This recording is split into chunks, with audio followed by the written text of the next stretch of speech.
చూడండి లెహెంగా బ్లౌజ్ ఎంత బాగుందో మేడంది. అసలు లంగావోని అసలు ఎంత బాగుందంటే అంత బాగుంది. ఇది ఎక్కడ కుట్టించారనుకుంటున్నారంటే సుజిత ఫ్యాషన్లో. అసలు ఎంత బాగుంది చూడండి. అసలు ఆ శారీలో వచ్చిన ప్లెయిన్ క్లాత్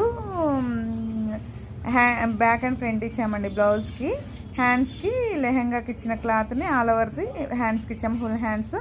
ఈ ప్యాటర్న్ మాత్రం మేడమే అడిగేది, కాకపోతే బ్యాక్ జిప్ నా సజెషన్. అండ్ ఈ లెహెంగా బ్లౌజ్ కూడా మన దగ్గరనే మేడంకి దీనికి సెల్ఫ్ కలర్ బ్లౌజ్ ఇచ్చేసాము. సేమ్ సెల్ఫ్ కలర్ అంటే శారీలో వచ్చిన బ్లౌజ్ని ఇచ్చేసాము. అండ్ ఇది రెండు చూపిస్తాను, ఆ బ్లౌజ్ కూడా చూపిస్తాను నెక్స్ట్ వీడియోలో. రెండు పేరప్ చేసుకుంది మేడం, ఏదన్నా ఒకటి వేసుకోవచ్చు అని. అసలు ఎంత బాగుందో కదండి. మీకు ఇలాంటి లెహెంగా బ్లౌజెస్ కానీ ఎనీ ప్యాటర్న్ మోడల్స్ కావాలనుకున్న వాళ్ళు సుజిత ఫ్యాషన్స్ కాంటాక్ట్ కావచ్చండి. ప్లీజ్